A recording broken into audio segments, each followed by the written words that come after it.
Hi, welcome to Wedding Planning Wednesdays. I know it's Thursday today, but I couldn't make it yesterday and I scheduled it for today. But if you're catching me on the replay, it doesn't really matter. But if anyone is joining me live, let me know. I am going to try to change the time from 4:30 PST to 7 p.m. Or maybe 7:30 p.m. just post dinner time in LA. And I'm thinking of doing that just because I realize people are at work when I'm doing the videos. And of course, there's been a lot of replays of my videos, but I really would love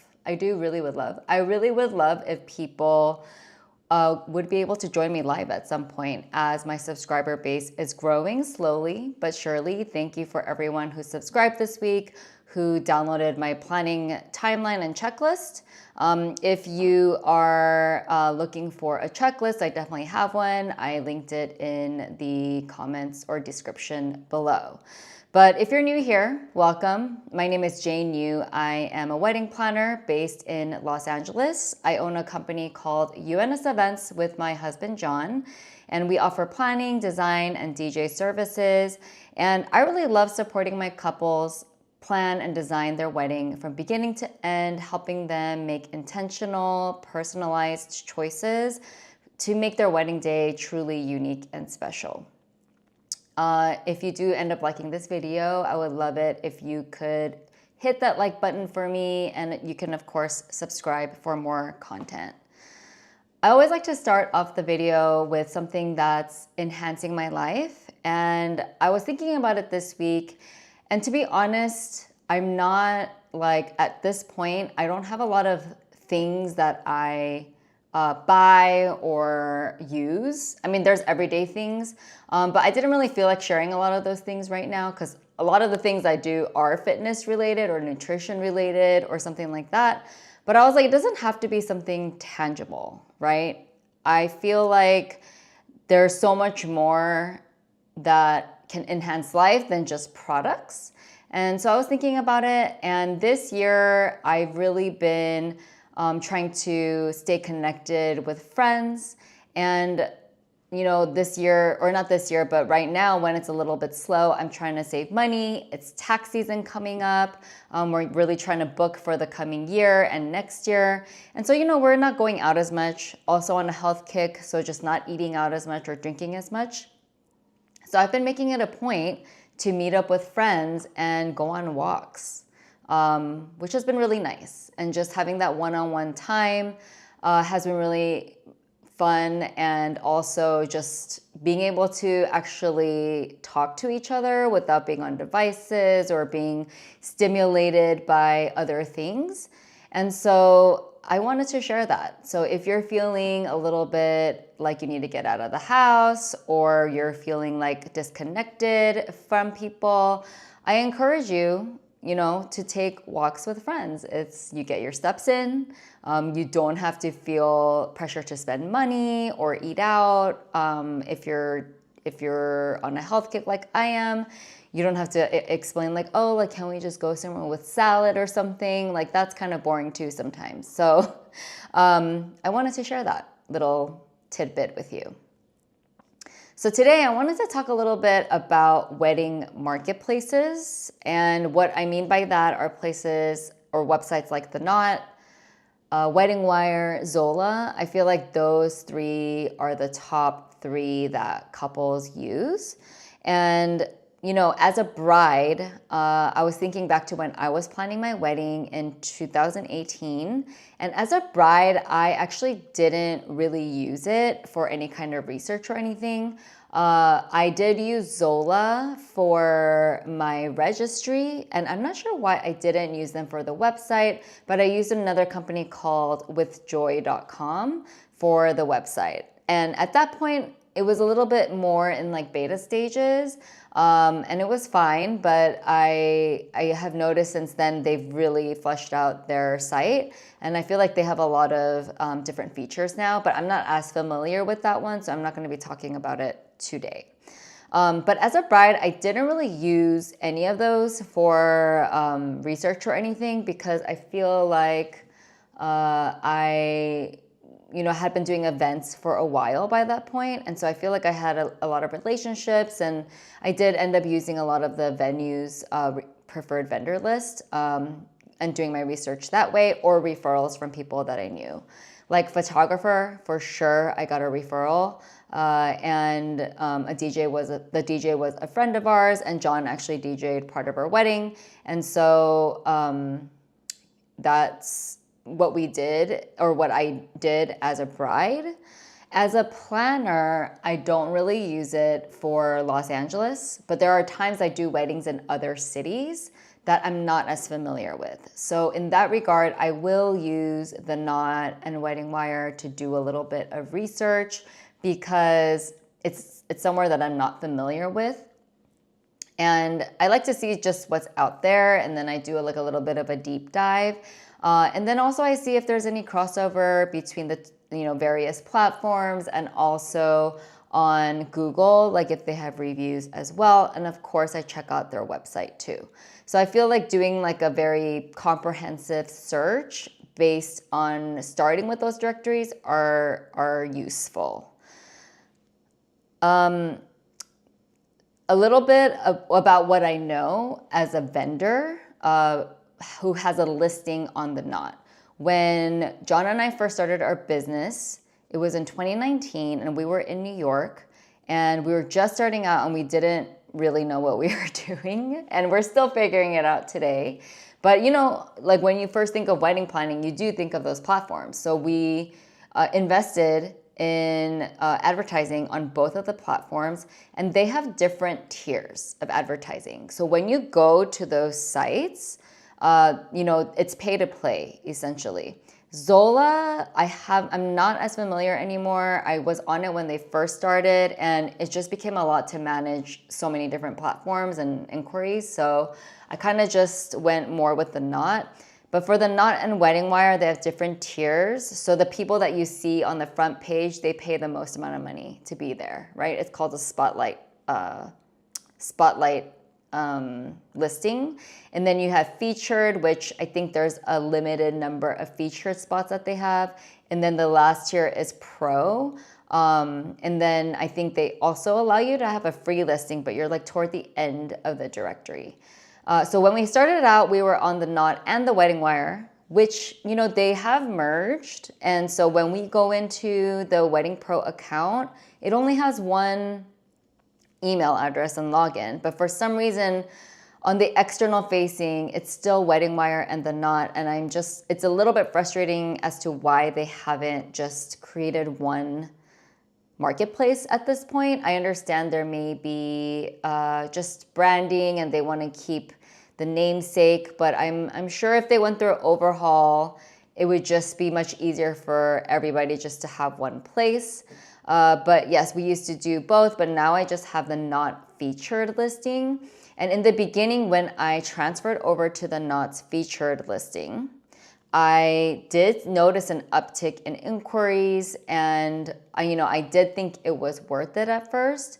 But John and I, now that we've been in business for a few years and have been building relationships and really honing in on our strategy, we're trying to see where we can better spend our dollars, because that's a very reactive way to receive inquiries. And it's kind of like people just price shopping, which isn't the type of client that we'd want necessarily, right? We want to have clients who resonate with what we do, who want to hire us because they like what we provide and vibe with our energy. And so for John also, he did have we tried it where he had like a Weddingwire listing and I had a Knot listing, and we didn't get too much return on it. And so this year we are considering canceling it and just really focusing on marketing our business and receiving organic inquiries, and also through referrals. Just to give you a little bit more of a sense, we also have to pay as vendors. If you want to show up in different cities, you do have to pay. Like if you want to be searchable in New York and LA, for instance, you have to pay for 2 listings, right? So if you want to be like in 2 cities, in 2 platforms, then that's 4 different payments that you have to make. I guess this is 4. not this, 4 different payments that you have to make, right? So, I mean, it does work a little bit because, we've been on it since 2019. Honestly, 2020 to 2022 was just kind of a wash because of the pandemic. But we've spent around $20,000, a little more than $20,000 on the platform. And we've booked about $50,000 worth of weddings between coordination, planning, and DJ services. So sometimes people would reach out to me for coordination and then book John for DJing because my coordination was out of price range, but I pitched John. So, over the 6 years, I suppose that's $30K profit. But now I'm wondering if we had spent those dollars elsewhere in another way, like if we would have seen a bigger return. And I didn't book anything this past year. And so I am considering, or maybe the last year and a half, and the inquiries I receive, I feel are just not qualified leads anymore. And I think I would prefer people who come to our website, who find us on through our website or Instagram or however else they're searching for vendors. So I wanted to talk a little bit about the sites from a client's perspective or like a couple's perspective if you're planning your wedding. There's a few different things that you can do on these different sites. Now, Weddingwire and The Knot, I'm not sure when they merged, but they are technically one company. And I feel like Weddingwire and The Knot, they're kind of legacy brands in the wedding world, right? I feel like Weddingwire feels to me, I'm not 100% sure, maybe I could look it up while we're here, but Weddingwire, I feel like Weddingwire was definitely is definitely the kind of the OG platform that was started, because it just feels like definitely, oh, actually, I'm wrong. The Knot started in 1996, in the 90s, and Weddingwire was in 2007. That's interesting. Okay, so anyway, I feel like the Weddingwire feels a lot more dated than The Knot, but maybe The Knot is also, it just has had more time to build out their site and everything. And so maybe that's why it feels better. I feel like I really don't know. Every person is different and what you're looking for is different and how you process information is different. And so first and foremost, I'm sure people use Weddingwire, The Knot, Zola, or Weddingwire and The Knot to research vendors. And there's obviously directories of vendors on there, but there's so many options. And I wouldn't say like the people in the very beginning are the best. They're just the people that pay the most, right? So I think it's good to just start looking at, because you want to see what you like, also what you're drawn to. And then you can cross-reference it with like venues lists or Instagram or like whatever else it may be. But that's a great place to start. Zola is still newer. Their directory is definitely newer. We're on there, but again, I'm not as active on there. I think they use, if they still do this, they have like a credit policy for vendors. So anytime someone responds, you have to use credits, which you have to purchase to be able to connect with them. Or you can pay to be boosted as a listing. I think I've only booked one client on Zola, in the past few years. And I do love all the clients that have found me through these marketplaces, but my hope is that we can attract the clients that we are looking for organically more. So of course, like I said, it's a research tool. And I think it's important if you're interested in someone on The Knot, I don't think you should just reach out to a bunch of businesses, because you'll just get a flood of inquiries back or no inquiries or responses back. But I think take the next step to go to their website, go to their Instagram, see if they're listed on Google. Because I feel like if they're listed on Google, they took that extra step to set that up. They have Google reviews as well. And so I feel like that feels a little bit more legitimate.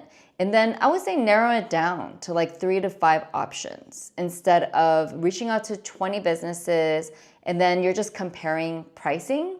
So I mean, that's a good place to start too. Like you can see their pricing and then narrow it down and then reach back out. But, as a vendor, it is frustrating too sometimes because we'll get so many inquiries and then just no responses back at all, even to say, like we're too expensive or whatnot.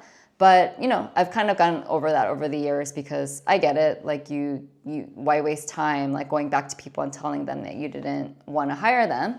But I would definitely go to take those additional steps, extra steps to just do a little bit more due diligence to make sure that that person or that vendor is going to be the right fit for you.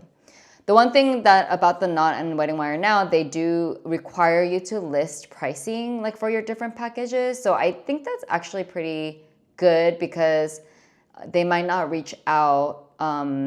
People might not reach out until they see it. Like they have pricing, so people can at least see what you're priced at before they're reaching out. But I still have gotten inquiries where, we talk and they hadn't looked at the pricing. So I guess it just depends on the person. I did take a look at the planning tools because I have never used it, but I went in and I looked at the planning tools as if I was a couple planning the wedding. They all have like the standard, they have a checklist, you can do it by category or by timeline, like by month, like if you put in your wedding date. It's like pretty good, I would say. The interface isn't my favorite. I just really like something that's very straightforward. So, I do love my Google Sheet template that I have. And if you haven't downloaded it, you can download it. My planning timeline and checklist. But it just really depends how you use it. I think all of these tools are really what you make of it. And I feel like if you choose one, whether it's free or whether it's something that you're providing or that you're purchasing, you want to make sure that you are going to use it. So if none of these interfaces are appealing to you, then you're probably not going to want to use it and it'll just get overwhelming. So I would find a tool that's going to work for you. Whether it's a digital product or even a planner is a tool, I guess, human tool. That really came out wrong. but you get what I'm saying. So, I think the interesting thing about it is all of these sites are a marketplace. So every checklist that they have is linked to their products, which is like, oh, get your invites here or get your website here. A lot of the wedding websites are free and there's upgrade options and things like that. But, they want you to kind of keep everything in there. But I do think it's interesting because, I have a little bit of mixed feelings because it is free for the couples, to utilize these tools. And of course, like, you have the option to purchase items. But I really do feel like the vendors really drive like a lot of the revenue, right, for these sites. And so I have a little bit of mixed feelings because it's couples are providing or get all these free resources from these marketplaces that vendors essentially fund. I mean, of course, they have all their products and things like that, but I feel like the vendor marketplace is definitely a huge part of how they make money. And so, I have mixed feelings about it because I do feel like, for clients who really want personalized help, it would be worth paying something to get that help. I guess for a free resource, you can't expect too much from it. But, if I had to choose an interface, I think I'd like the Zola one the best. I think just because it's the newer one and it's just more modern and it's a little bit easier to follow. And it's great because, I mean, it can be useful because at every step you have like, oh, check out this article. You know, they have resources like that too. And so I think, you know, it's what you make of it, all of these marketplaces and tools that are out there for you as you're planning. But to me, nothing beats a personalized planner or something that's going to guide you a little bit better. But again, it's how you're going to approach it, which is step by step anyway. And, you know, to not let that overwhelm get to you. But yeah, a lot of these sites, you can do everything in one place. You know, buy your invites, your day of paper, do your website, do your registry, collect RSVPs, manage your guest list, all of those things. And in that regard, I think it can definitely be useful. One thing I find a little bit frustrating from a vendor perspective is, or not frustrating, but I think it's odd because I'm trying to collect reviews from clients, and when they write a review on the Knot or Weddingwire, they have to sign up for an account, which is weird because they already got married, so they don't really have use for that. And I don't know if it's like an information thing, so that makes me feel a little bit weird. But now I will be, I think we're going to be probably focusing more on Google reviews and marketing strategies outside of the Knot and Weddingwire. Now that I'm thinking about it, like over the past however many years, you know, an averaging of like 5K profit per year isn't that much. And so I feel like if we're going to spend the advertising marketing dollars elsewhere, it might be helpful. I hope that was helpful a little bit in just sharing a little bit of the other side, giving you a little peek behind the curtain from my perspective as a vendor using Wedding Planner or Wedding Pro or the Knot and Weddingwire. If you're a couple, I do still think it's a good resource. I'm not saying like don't use it. They're not great because, you know, I use it too as a planner, like when I'm in other markets. So I definitely think it has good uses. And again, I think just having that context of how they create that directory is helpful. Because, you know, everyone's paying to play. And, you know, that goes into vendor lists too at venues. I haven't seen it or haven't run into it. We are on preferred vendor lists for a couple of venues, and we don't pay to be on it, but we do have to consistently work at those venues. But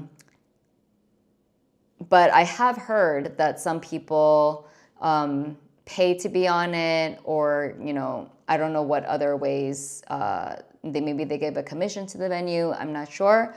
But if we were to do any of those kinds of things, I always like to be transparent with my clients about if I'm getting a referral fee or whatnot whenever I recommend someone. So I think getting the context and transparency is really important.